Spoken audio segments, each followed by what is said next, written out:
हो गया चालू। अशोक वाजपेयी समझते हैं? लाल हो गया ना? हाँ चलिए समझिए, शुरू करिए। आज कुछ तुम लोग ज्यादा फुर्ती में लग रहा है, ठंडा कम है इसीलिए। आने तक कम्बल ओढ़ के आता था ना जी। मतलब इतना तो महिला को भी ठंडा नहीं लगता था जितना इसको ठंडा लगता है 2-3 दिन। तो फुर्ती नहीं दिखाओ, फिर ठंडा ला देंगे।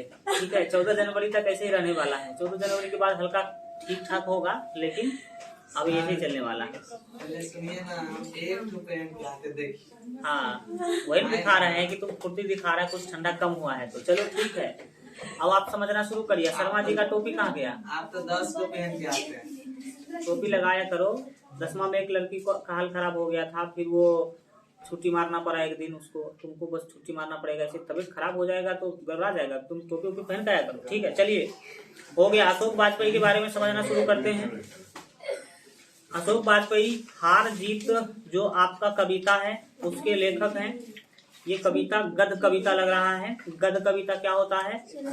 जो गद्य के स्टाइल में लिखा जाता है, जिसे कहानी लिखते हैं ना, उस स्टाइल में कविता जो लिखा जाता है उसे कहते हैं गद्य कविता। आप देखेंगे भी तो इसका स्टाइल कुछ अजीब ही है। अभी उस पर बात करेंगे आगे। चले समझिए इसके बारे में कुछ महत्वपूर्ण बातों को। देखिए क्या लिखा गया है। जन्म याद रखेंगे अशोक वाजपेयी जी का 16 जनवरी 1941 ईस्वी। जन्म स्थान याद रखेंगे दुर्ग छत्तीसगढ़। छत्तीसगढ़ में दुर्ग नामक स्थान पर हुआ था। मूल निवास इनका जो है याद रखेंगे कि सागर मध्य प्रदेश। ये सागर जगह का नाम है, मध्य प्रदेश के रहने वाले थे मूल निवासी, लेकिन इनका जन्म होता है वहां छत्तीसगढ़ में। इसके बाद माता पिता के बारे में याद रखेंगे, निर्मला देवी और परमानंद वाजपेयी। तो ये आप याद रखेंगे। शिक्षा के बारे में याद रखेंगे कि प्रारंभिक शिक्षा जो है गवर्नमेंट हायर सेकेंडरी स्कूल सागर विश्वविद्यालय से बीए। एक तो हाई स्कूल का पढ़ाई किए सागर से, और सागर विश्वविद्यालय से ही बीए, और सेंट स्टीफन कॉलेज दिल्ली से अंग्रेजी में एमए किए। तो पूछे किस भाषा में एमए किया है उन्होंने, तो अंग्रेजी बताएंगे। ये पढ़ाई के बारे में कुछ हो गया। गप नहीं मारो, ठीक है सर। हमको बोलते रहते तो आगे समझो। ठीक है, जब मूड पे आ जाता है तो बेइज्जती कर देते हैं कि नहीं कर देते, तो इसीलिए वो तो पढ़ाई पर ध्यान लगाओ। वृत्ति देखिए, वृत्ति क्या है? वृत्ति में हम वो चीज देखते हैं कि जिंदगी चलाने के लिए उन्होंने क्या क्या काम करा था। तो वृत्ति देखिए आप, सभी लेखक का वृत्ति पढ़ के आए हैं कि नहीं। उससे यह याद रखिएगा कि कोई जरूरी नहीं कि जो लेखक है वो लेखक वाला काम ही करे। कई सारे लेखक अलग अलग प्रकार का काम करने का काम किया है कि नहीं। वृत्ति में इनका देखिए क्या है। भारतीय प्रशासनिक सेवा के अधिकारी, यानी कि कह सकते हैं ये आईपीएस रहे होंगे, उसी कैटेगरी के लोग रहे होंगे। कई महत्वपूर्ण दायित्वों का निर्वाह। महात्मा गांधी अंतर्राष्ट्रीय हिंदी विश्वविद्यालय के प्रथम कुलपति पद से जो है सेवानिवृत्त हुए। महात्मा गांधी अंतर्राष्ट्रीय हिंदी जो विश्वविद्यालय है वहां पर कुलपति के पद से ये रिटायर हुए थे। लास्ट यही इनका सेवा था। क्या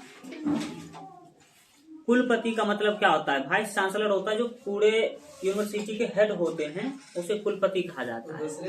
ठीक है, तो ये कहाँ के कुलपति थे? तो महात्मा गांधी अंतर्राष्ट्रीय हिंदी विश्वविद्यालय के ये प्रथम कुलपति थे और वहीं से रिटायर हो गए ये। संप्रति क्या है? संप्रति का मतलब है कि आजकल, उनका मृत्यु नहीं हुआ है, आजकल वो क्या कर रहे हैं वो देखिए। संप्रति मतलब आजकल वो दिल्ली में रहकर जो है स्वतंत्र लेखन करते हैं, आजादी पूर्वक ये लिखने का क्या करते हैं, काम करते हैं। सम्मान के बारे में बात करें तो कौन कौन सा सम्मान इन्हें मिल चुका है याद रखेंगे। साहित्य अकादमी पुरस्कार, दयावती मोदी कवि शेखर सम्मान। इसके बाद है फ्रेंच सरकार का officer of the award of ही होना चाहिए, आर्ट्स एंड लेटर्स, ये 2005 में मिला था। इसके बाद रखेंगे कि पुलिस सरकार का जो है officer of the award of cross, ये 2004 में सम्मान इनको जो है मिलने का काम हुआ था। कृतियां जो इनकी रचना वगैरह है, आप इस पर विशेष ध्यान देंगे क्योंकि यहाँ से क्वेश्चन आते हैं। साहित्य अकादमी पुरस्कार किसके द्वारा दिया? साहित्य अकादमी पुरस्कार याद रखेंगे, एक हमारे देश में संस्था ही है, ठीक है, साहित्य अकादमी, ठीक है, और उसी के द्वारा साहित्य अकादमी पुरस्कार दिया जाता है। और ये केवल उसी व्यक्ति को दिया जाता है जो साहित्य के क्षेत्र में अच्छा काम करते हैं। सुना रहा है, ये वैज्ञानिक को नहीं मिलेगा। किसको मिलेगा? केवल साहित्यकारों को मिलने वाला है। कृतियां समझिए, कृतियां इनके कौन कौन से रचना है उसके बारे में बात करिए। याद रखेंगे 3 दर्जन के लगभग जो है मौलिक और संपादित है ना कृतियां प्रकाशित हैं। 3 दर्जन का मतलब होता है 12 या 36 इनका किताब वगैरह प्रकाशित हो चुका है। शहर अभी संभावना है, ये एक रचना है इनका। एक पतंग है ना अनंत में, ये एक रचना है। अगर इतने से ये भी एक रचना है। तत्पुरुष, कहीं नहीं वहीं, इसके बाद है बहुरी अकेला, थोड़ी सी जगह, पास में, हाँ घास में दुबका आकाश। घास में कैसे आकाश दुबक जाएगा? यही तो कवियों का विशेषता होता है कि कुछ भी दिखा देते हैं अलग ही अंदाज में। आविन्यो ये इनका एक किताब का ही नाम है जो विदेश जाकर के, फ्रांस जाकर के इन्होंने लिखा था, ठीक है ना। आविन्यो एक शहर का नाम है फ्रांस का ही, तो वहीं जाकर के इन्होंने इस किताब का रचना किया था। 27-28 उसमें कहानी कविता है। अभी कुछ और, ये भी एक रचना है। समय के आसपास है ना, इबारत से गिरी, तो इबारत से गिरी मात्राएं, कुछ रफ्फू कुछ थिगरे, ये इनके रचना का ही नाम है। उम्मीद का दूसरा नाम विवक्षा, इसके बाद है दुख, चिट्ठी रसा है। ये सारे के सारे कविता संग्रह का नाम आपने अभी देखा है। ये कविता बहुत ही लिखा करते थे, इतना ज्यादा लिख पाए क्योंकि आपको पता होना चाहिए कि आविन्यो मात्र कुछ दिनों के लिए ही गए थे घूमने के लिए। हमें लगता लगभग 1 महीना के लिए, 1 महीना में 27-28 कविता लिख दिए थे। सोचो इतना फास्ट लिखने का ये काम करते थे। तो आविन्यो में लगभग 1 महीना रहे भी नहीं थे और उन्होंने वहां पर 27-28 कविता लिख दिया था। इतना फास्ट लिखे इसलिए तो इतना ज्यादा किताब इनका है। फिलहाल कुछ, एक तो है फिलहाल, इसके बाद कुछ पूर्वग्रह, समय से बाहर, सीढ़ियां शुरू हो गई हैं, कविता का गल्प, कवि कह गया है, ये आलोचना है। इसके बाद तीसरा साक्ष्य, साहित्य विनोद, कला विनोद, पुनर्वसु, कविता का जनपद, ये संपादित कृतियां हैं जो पेपर में छपने का काम होता था। इसके अतिरिक्त मुक्ति बोध, इसके बाद है शमशेर और अज्ञेय की चुनी हुई कविताओं का संपादन इन्होंने किया है। कुमार गंधर्व, इसके बाद है निर्मल वर्मा, जितेंद्र कुमार, हजारी प्रसाद द्विवेदी और अज्ञेय पर एकाग्र संपादित पुस्तकें भी इन्होंने लिखने का काम किया है। और अगला है स्तंभ लेखन, कभी कभार। स्तंभ लेखन भी क्या करते थे? स्तंभ मतलब जानते हैं कि नहीं, जो खंभों पर जो लेख लिखा जाता है वो, कभी कभार वो भी क्या करते थे। अब जानिए इसके बारे में कुछ 5 से 10 लाइन जो चीजें हैं, फिर आपको कविता के बारे में पता चलेगा। साहित्यिक पत्रकारिता, इन्होंने पत्रकारिता भी करा है। तो कौन कौन से चीजों में वो देखिए, समवेत, पहचान, पूर्वग्रह, बहुवचन, कविता एशिया, समास आदि का संपादन, ये सारे जो है ना साहित्य के रूप में उन्होंने संपादन किया है पेपर के अंदर। द बुक रिव्यू समेत है ना अनेक पत्रिकाओं के जो है सलाहकार और संपादक रहे हैं। पत्रिका मतलब पेपर के सलाहकार रहे हैं। सलाहकार क्या करते हैं? कैसे करो वैसे करो, सलाह देने का काम करते हैं। अगला आपका है अशोक वाजपेयी, ठीक है, समसामयिक हिंदी के एक प्रमुख कवि, आलोचक, विचारक, कला मर्मज्ञ, संपादक एवं संस्कृति कर्मी है। इतना सारा गुण इसमें है, ये सारी चीज आप याद रखेंगे। कवि एवं आलोचक के रूप में उनका उदय 20वीं सदी के 7वें 8वें दशक में हुआ। 20वीं सदी के 7वें 8वें दशक का मतलब है कि 7वां मतलब 1970 और 8वां मतलब 1980 के आसपास जो है इनका उदय हुआ। सदी के अंतिम वर्षों में वे देश के है ना शीर्षस्थ साहित्यकार के बीच जो है विशिष्ट ख्याति और प्रतिष्ठा के व्यक्ति बन गए, यानी कि फेमस हो गए, सीधा समझ लो साधारण भाषा में। 2000 यानी कि 20वीं सदी के अंत में वो फेमस हो गए पूरे। उनके अध्ययन, अनुशील, अभिरुचि एवं रचनात्मक गतिविधियों का जो है दायरा विस्तृत है। ये बहुत बड़े क्षेत्र में काम करने का काम किया है। कला, साहित्य और ज्ञान की विविधता जो है विद्याओं के अतिरिक्त परंपरा और संस्कृति के जो है विविध रूपों और अनुशासनों के बीच जो है समन्वय और संवाद की जो है कल्पनाशील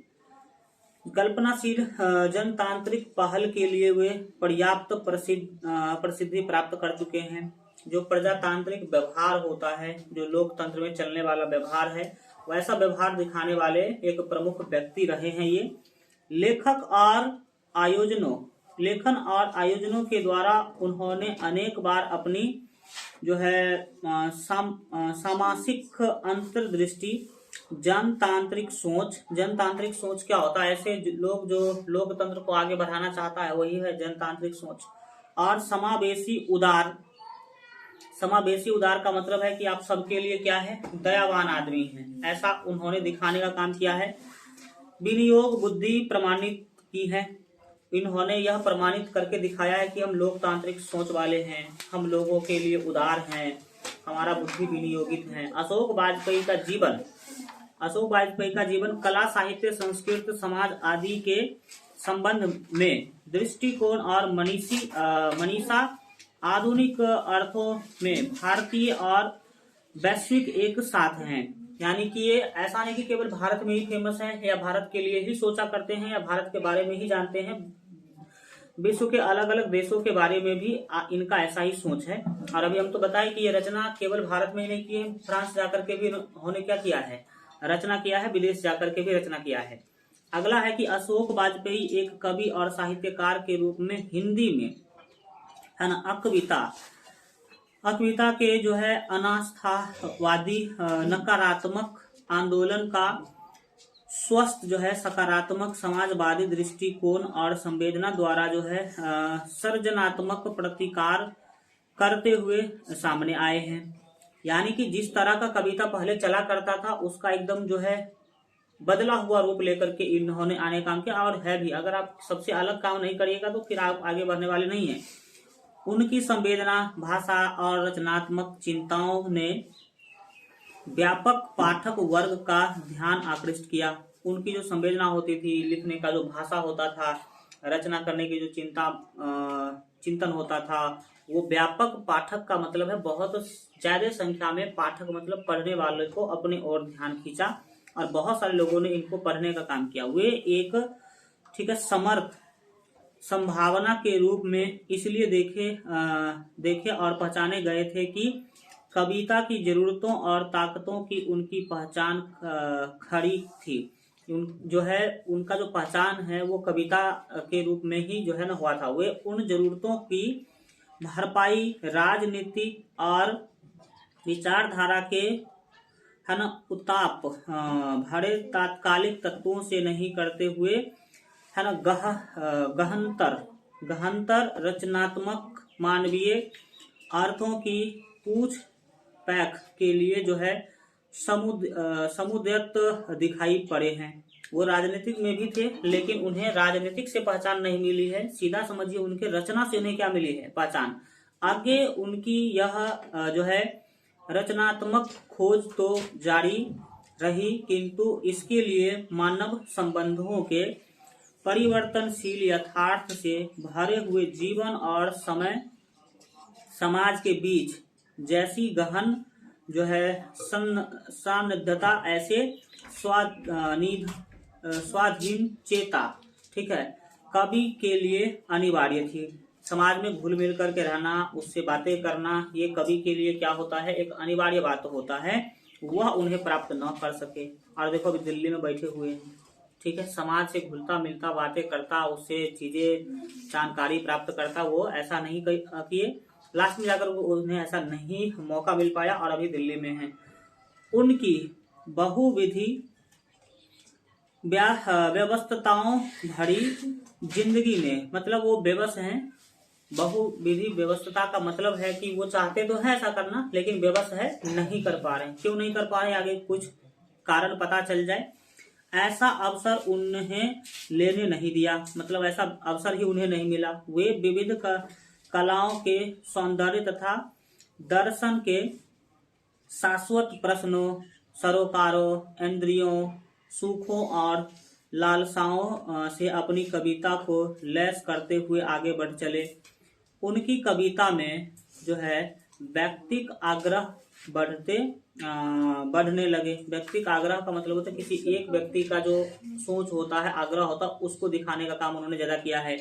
खुशहाल मध्यम वर्ग की अभिरुचियों को तुष्ट करने में उनकी कविता में जो है एक तरह की स्वच्छंदता विकसित हुई। खुशहाल मध्यम वर्ग किसे कहते हैं? मध्यम वर्ग के वो लोग जो खुश है, मतलब ज्यादा समस्या में नहीं है और एकदम अपना जिंदगी खुशी खुशी बिता रहे हैं। देखिए, जिंदगी आपका खुशी खुशी बीतेगा, आप भले कितने भी गरीब हो या मध्यम वर्ग के हो या बहुत आप अमीर आदमी हो।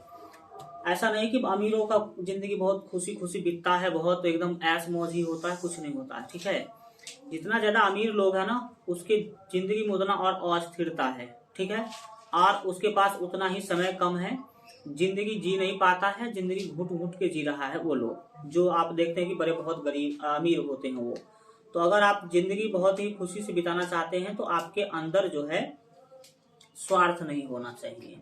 दूसरी बात की जो ना पा सके उसको पाने की इच्छा नहीं होनी चाहिए, क्योंकि अगर आप ऐसे आपको हम now the lips are falling fast पढ़ाई ही है, उसमें दिखाया है कि इच्छा जो है ना आपका सीमित होना चाहिए। अगर आप ऐसा इच्छा पाल लेते हैं जो संभव ही नहीं है, तो फिर आपका पूरा जिंदगी जो है खुशी में नहीं बीतने वाला है, क्योंकि आपका इच्छा पूरा होगा नहीं।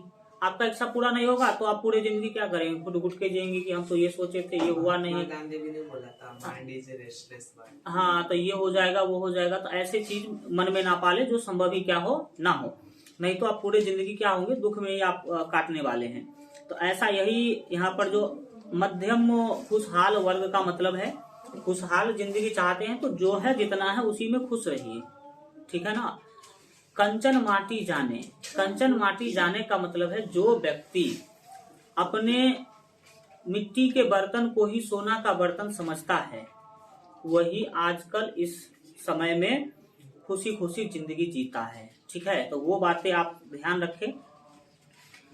देखिए, एक को होता है मतलब हाँ इच्छा पालिए, सपना देखिए, कोई दिक्कत नहीं, कई लोग कहते हैं, लेकिन इतना ना इच्छा पाल लो, इतना ना सपना देख लो कि वो पूरा ही ना पूरे जिंदगी भर, तो फिर क्या हो जाएगा? दिक्कत हो जाएगा आपकी जिंदगी में। आग्रह बढ़ने, वो हो गया, ठीक है ना, विकसित हुए।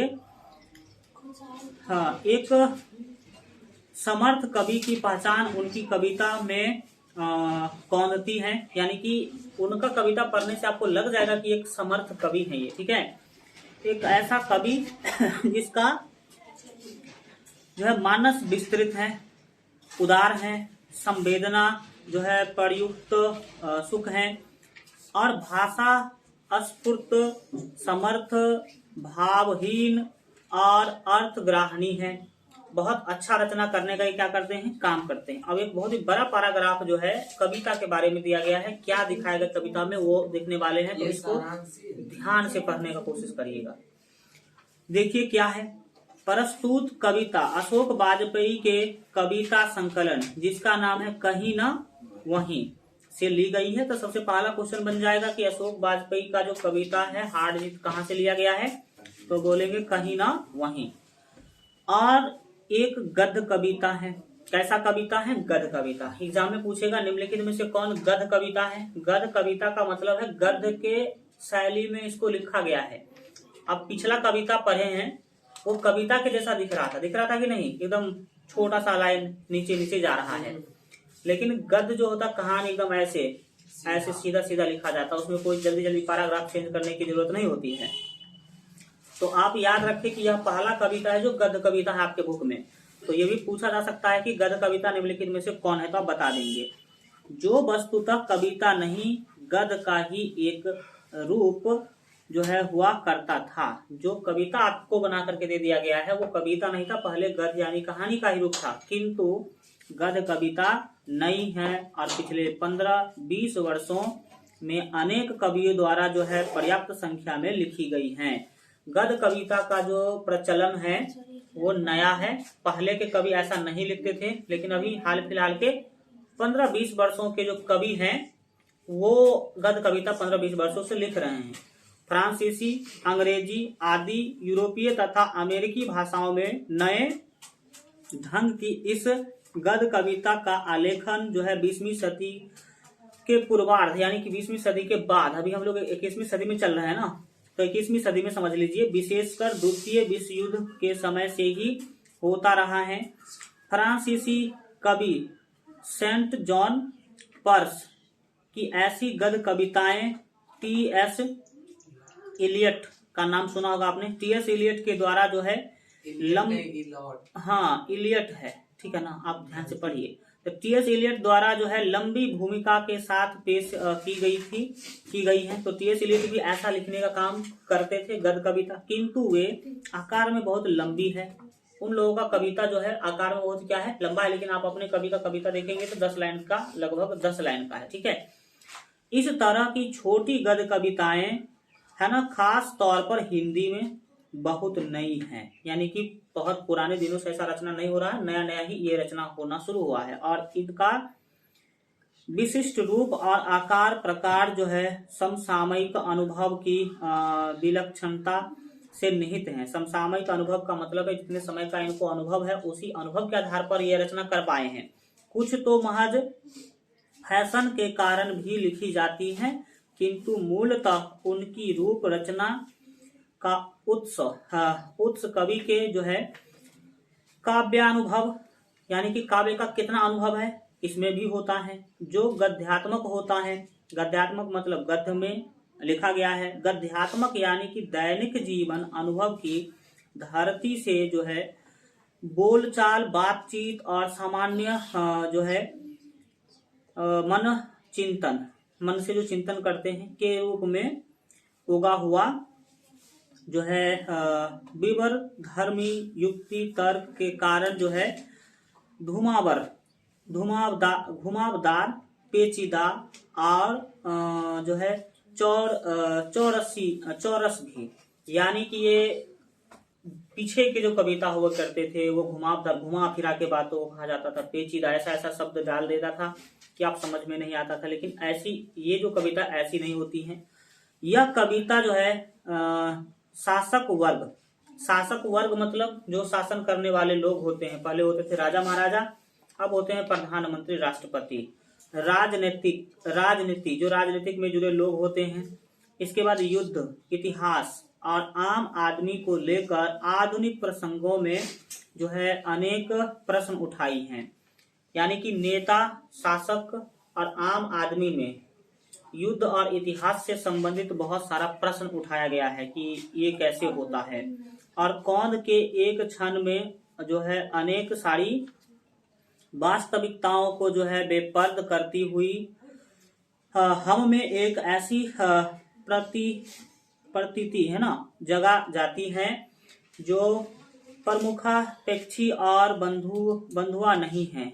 मतलब ये जो कई सारे राज होते हैं राजाओं के या फिर शासकों के, उसको इसमें खोलने का काम किया गया है। ऐसा राज जिसके बारे में जनता को ज्यादा पता ना हो, और जैसे कि आप लोग भी राजनीतिक के क्षेत्र में जीरो हैं, ठीक है, और आप लोगों को राजनीतिक के बारे में ज्ञान होना चाहिए। जो विद्यार्थी है उसको राजनीतिक का ज्ञान होना क्या है, जरूरी है। ऐसा किसने कहा था? कुछ भी है तो महात्मा गांधी, कुछ भी है तो महात्मा गांधी, क्या है? भगत सिंह ने कहा था कि विद्यार्थियों को राजनीतिक का ज्ञान होना जरूरी है, क्योंकि भगत सिंह विद्यार्थी जीवन से ही राजनीतिक में थे। और तो वो चीजें आप याद रखें। गहरे अर्थों के तटस्थ और मानवीय हैं। यह कविता जो है समसामयिकी हिंदी कविता में गद्य कविता की प्रकृति और रूप रचना की यहाँ एक बागनी है, यानी कि गद्य कविता कैसा होता है उसको इसमें दिखाया गया है। मुख्य रूप से समझने का कोशिश करिए क्या कहने की कोशिश करी गई है। तो शुरू करते हैं। देखिए क्या चीजें इसमें दिखाया गया है। क्या है कविता में? वे उत्सव मना रहे हैं। अब कौन उत्सव मना रहे हैं आगे आपको पता चलेगा, ठीक है। सारे शहर में रोशनी की जा रही है। उन्हें बताया गया है कि है ना उसकी सेना और रथ विजय प्राप्त कर लौट रहे हैं।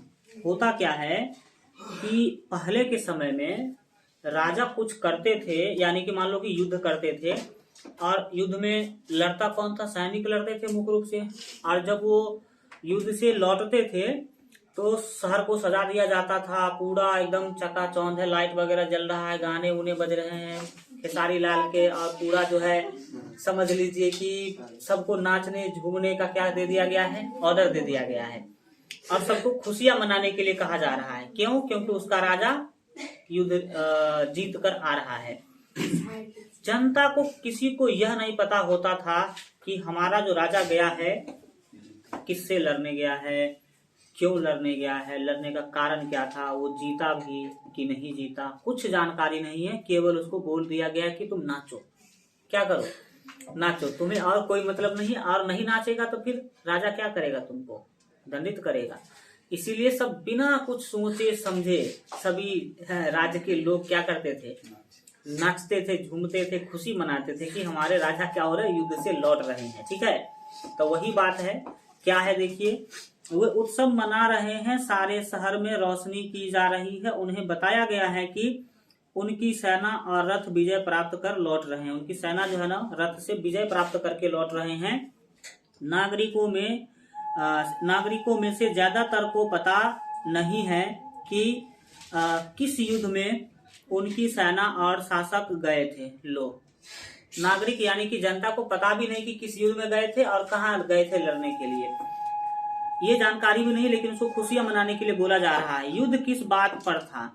कारण न होता कुछ युद्ध का, कुछ भी पता नहीं जनता को कि क्यों युद्ध था, ये भी पता नहीं है। यह भी नहीं कि शत्रु कौन था, शत्रु कौन था वो भी पता नहीं है, लेकिन खुशियां मनाने को बोला जा रहा है।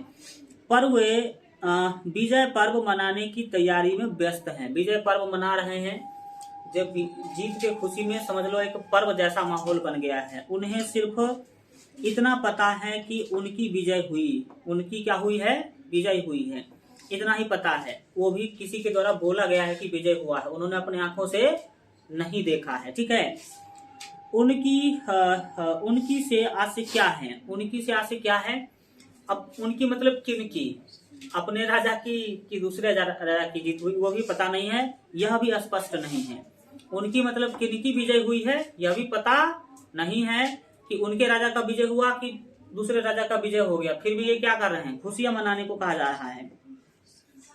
स्पष्ट नहीं किसकी विजय हुई, सेना की कि शासक की कि नागरिकों की। अब जनता सोच रहे हैं कि सेना का विजय हुआ कि राजा का विजय हुआ कि शासक का विजय हुआ कि नागरिक का। किसी को कुछ पता नहीं है, किसी के पास पूछने का अवकाश नहीं है। अवकाश मतलब छुट्टी ही नहीं, सब व्यस्त है, ठीक है। तैयारी कर रहा है, ढोल वगैरह बजा रहा है। नागरिकों को नहीं पता कि है ना कितने सैनिक गए थे लड़ने के लिए, कितने सैनिक गए थे इसका भी कोई जानकारी नहीं है। और कितने विजय वापस रहे, मतलब वापस आ रहे हैं, कितने उसमें से जीत करके वापस आ रहे हैं, कितने मारे गए उसमें कोई पता नहीं है। खेत रहने वाले की सूची अप्रकाशित है। खेत रहने वाले का मतलब है कितने लोग उधर मर गए, उसका कोई सूचना नहीं दिया गया है। क्योंकि जो मारे जाते हैं, अगर आप जीत के आए हैं तो उसका खुशी मना रहे हैं, तो जो मारे गए उसमें गम भी मनाइए, उसका कोई सूचना ही नहीं दिया गया है। सिर्फ एक बूढ़ा, ठीक है, मस्क वाला है जो सड़कों को सींचते हुए कह रहा है। सड़कों को पानी पटाते हुए, होता है ना, पानी उनी पटाते रहते हैं सड़क पर ताकि धूल गर्दा ना उड़े। कह रहा है कि हम एक बार फिर हार गए हैं। लोग सारे लोग खुशी मना रहे हैं, लेकिन वो एक बूढ़ा व्यक्ति है जो कह रहा है कि हम एक बार फिर क्या हो गए हैं? हार गए हैं। लोग हार का ही खुशी मना रहा है। और गाजे बाजे के साथ जीत नहीं हार लौट रही है। वो बूढ़ा क्या कर रहा है कि हम लोग जीत कर नहीं लौट रहे हैं, हार कर लौट रहे हैं। उस पर कोई ध्यान नहीं देता है, लेकिन उस बूढ़ा के बात पर कोई ध्यान ही नहीं दे रहा है। सब खुशी मनाने में क्या है, व्यस्त है। यही बात होता है आज के हमारे जमाने में भी। ऐसे ऐसे खुशियां मनाने के लिए मोदी जी आपको कह देते हैं जिसका कोई जो है मतलब ही नहीं है। आपको कोरोना के समय में बोला गया कि थाली बजाओ, क्या मतलब था बताओ थाली बजाने का? कोई कारण आप बता दीजिए थाली बजाने से। वो कहा गया था कि थाली बजाइएगा तो कोरोना भाग जाएगा। सबसे बड़ा वैज्ञानिक मोदी जी ही है। थाली बजाने से कोरोना भाग जाता तो फिर काहे आया दूसरा वेव, तीसरा वेव काहे आया, लाखों लोग काहे मारे गए? तो किसी को कुछ पता नहीं था, लेकिन अंधभक्तों ने थाली बजाया, हमने तो नहीं बजाया। समझ में आ रहा है कि नहीं आ रहा है? और सब लोगों ने थाली बजा बजा करके व्हाट्सएप वगैरह वगैरह पर डाला कि देखो हम थाली बजा रहे हैं। यही वाला सेम टू सेम बात है कि नहीं? पता नहीं कि क्यों बजाएंगे, बजाने से क्या होगा और उसका रिजल्ट क्या मिलेगा, किसी को कुछ पता नहीं, लेकिन थाली क्या कर रहे हैं, बजा रहे हैं। तो वो चीजें होती है। जनता कई बार क्या होते हैं, जब अंधा हो जाते हैं तो उसके शासक उसके प्रति ऐसे ही करते हैं। अभी 22 जनवरी पूरा हल्ला मचाए हुआ है। क्या है 22 जनवरी को? राम मंदिर का उद्घाटन है। लेकिन क्या तुम्हें पता भी है कि तुम्हें 1 रुपया का भी फायदा मिलने वाला है उससे? नहीं पता है, लेकिन सब हल्ला मचा रहा है कि देखो 22 तारीख को राम मंदिर बन जाएगा। मैंने कल बताया भी था कि अगर उसमें कुछ दुकानें खुले अगर राम मंदिर के आसपास, तो SC/ST का एक भी दुकान नहीं होगा, क्योंकि वो रहने नहीं देगा। आप बताइए, आप वहां पर 22 तारीख को पता करना कि जो पुजारी लोग थे उसमें कितने SC/ST थे, तब तुमको पता चलेगा कि तुमको कहाँ रखा जा रहा है। समझ में आ रहा है कि नहीं आ रहा है? हमारे नए संसद भवन का उद्घाटन हुआ, उसमें SC/ST को कार्ड नहीं दिया गया कि आपको नहीं आना है, आप अछूते लोग हैं। सोचो तुम कहाँ ले जा रहा है तुम्हारा सरकार तुम्हें, हैं? अरे राष्ट्रपति को नहीं बुलाया गया, तुम तो कुछ दूर की बातें हो। राष्ट्रपति SC/ST से थी, उसको नहीं बुलाया गया। आप सोचो तुमको कौन बुलाने वाला है बुलाने वाला? तो ऐसे शासक है तुम्हारे आज के। सोच सकता है तुम 52 पंडितों को बुलाया जाएगा, देखना कितने 52 में SC/ST है, तब ना हम देश का समानता मानेंगे कि आप सब धर्म के लोगों को क्या करते हैं, समान मानते हैं। तो ये बातें हैं, लेकिन खुशियां मना रहे, हुल्ले रे। समझ में आ रहा है कि नहीं आ रहा? वहां पर फूल का दुकान खोला जाएगा, चंदन वगैरह का दुकान खोला जाएगा, एक भी दुकान SC/ST का नहीं होगा। आप देख लेना, जाकर के एक बार सर्वे कर लेना तुम। राम मंदिर जब बन जाएगी तो वहां पर जाना, सभी दुकान वाले से पूछना कौन जाति बताएगा तुमको, ठीक है? तो क्या हो गया, जाति पूछेंगे तो क्या हो गया? जाति पूरा देश में चल रहा है, तो पूछने में क्या जा रहा है? क्या चल जाता है? तो उस बातों को समझिए। और आप जो खुशी मना रहे हैं, आपको एक पाई का फायदा नहीं है राम मंदिर से। आप कूद रहे हैं, स्टेटस में एकदम भरे पड़े हैं। 22 तारीख क्या है 22 तारीख बताओ? बातों को समझिए, गहराई में जाकर के चीजों को सोचिएगा, तब चीजें आपको ज्यादा समझ में आएगा। समझ में आ रहा है? हजारों करोड़ रुपया क्या कर दिया गया खर्च इतना जल्दी। अगर ये कोई 4-5 हॉस्पिटल बनवा देते, जितना फास्ट में राम मंदिर बना है, इतना फास्ट में कोई हॉस्पिटल बनता है? 15 साल से अटका हुआ है दरभंगा का एम्स, सोच नहीं पा रहा है कि कहाँ बनाए, 1-1.5 साल में राम मंदिर बना दिया लोग। 4 साल। इसका मतलब है कि हमारे सरकार के पास उतना बड़ा रचना करने का शक्ति है, लेकिन करती नहीं है। वही रचना जो है वो कर देते, हॉस्पिटल बनवा देते, कोई अच्छा कॉलेज बनवा देता, बताइए, तो कुछ भला हो जाता। आप पता करिए तो क्या वो यूनिवर्सिटी बनाए हैं मोदी जी? क्या वो यूनिवर्सिटी खोलने का काम किए? कुछ नहीं। यहाँ देखिए, यही राजनीतिक है। मोदी जी को पता है कि ज्यादातर जनता मूर्ख है, और मूर्खों को ऐसे ही समझाया जा सकता है। मूर्खों को सही चीज दे करके नहीं समझा सकते हैं आप। समझ में आ रहा है? और यही हाल इस कविता में भी है। किसी को कुछ पता नहीं है, ढोल सब बजा रहे हैं। समझ में आ रहा है? तो वो चीजें हुआ है। देखिए क्या है कि यह एक बार फिर हार गए हैं। वो बूढ़ा बोल रहा, कोई उसके बातों पर ध्यान ही नहीं दे रहा, और गाजे बाजे के साथ जीत नहीं हार लौट रही है, उस पर कोई ध्यान ही नहीं देता है। और अच्छा यह है कि उस पर जो है सर के सींचने भर की जिम्मेवारी है। उस बूढ़ा व्यक्ति का केवल यही काम है कि तुम सड़क पे पानी क्या करो, पटाओ। सच को है ना दर्ज करने या बोलने की नहीं, सच क्या है ये बताना उसका काम नहीं, उसका काम है केवल पानी पटाना। जिन पर है वे सेना के साथ ही जीत कर लौट रहे हैं, जिन पर है वे सेना के साथ ही जीत कर लौट रहे हैं। ऐसा बताया जा रहा है कि वो सेना के साथ ही क्या हो रहे हैं, जीत कर लौट रहे हैं। तो ये चीजें समझ में आई। ये एक अब तो राजतंत्र में ऐसा था, मानते थे, चलता था। लोकतंत्र में तो कम से कम ऐसा मत चलाओ। लोकतंत्र में जो चला रहा है ये सब आपको नहीं चलाना चाहिए, ठीक है। एक क्वेश्चन देख लीजिए, उत्सव